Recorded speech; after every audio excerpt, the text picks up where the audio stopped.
vídeo de hoje eu quero enfatizar o que está acontecendo no meio do povo evangélico.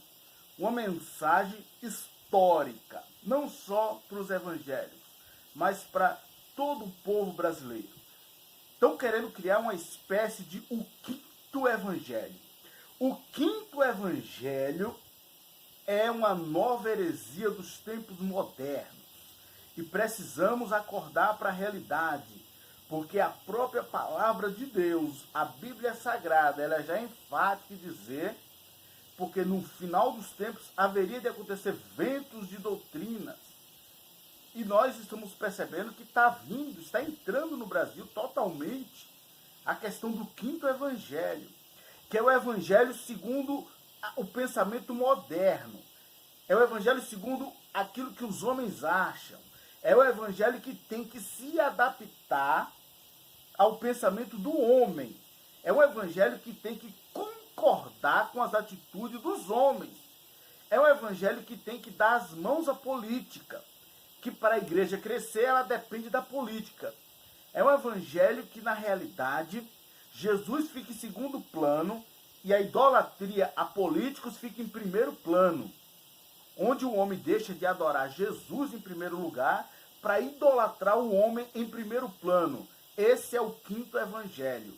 Esse é o pior absurdo que tem acontecido no meio dos evangélicos, a heresia do século moderno. E precisamos acordar para essa realidade, porque a Bíblia falou a respeito disso e está se cumprindo, que no final do tempo haveria de acontecer esses ventos de doutrina, heresias no meio da igreja, falsos profetas querendo falar do evangelho de Cristo como que se eles fossem porta-voz da verdade. E a Bíblia, ela não muda. A Bíblia diz que passará-se os céus e a terra, mas as palavras de Jesus não passará. E ai daquele que acrescentasse um Y ou um tio às páginas das Sagradas Escrituras. O quinto evangelho é uma heresia. Jesus não precisa de político para que a igreja cresça. A igreja não depende de político para ela crescer. A igreja de Jesus Cristo é independente, porque Jesus não veio pregar um reino de política. Está bem claro na página da Sagrada Escritura, quando ele afirma dizendo lá no livro de Mateus, capítulo 6, versículo 33, buscar-me-eis em primeiro lugar o reino de Deus e a sua justiça. As demais coisas serão acrescentadas. E não buscar os políticos. E não entregar a chave da igreja na mão dos políticos. Mas que a igreja, ela depende de Jesus para crescer. E não venha querer entender de uma forma errada, achando que para a igreja está sendo perseguida, que a igreja do Brasil nunca foi perseguida.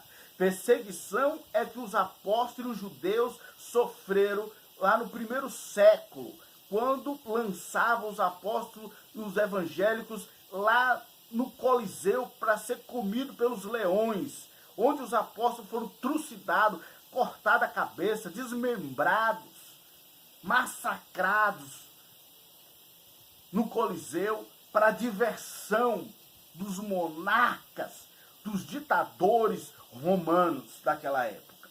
Então isso era perseguição realmente. Mas no Brasil não, é um país laico, é um país livre, é um país de paz, que tem paz com todos os países do mundo e que existe uma liberdade plena para se pregar o evangelho. Por isso existe tantas denominações, tantas igrejas, para a glória de Deus. Isso é maravilhoso.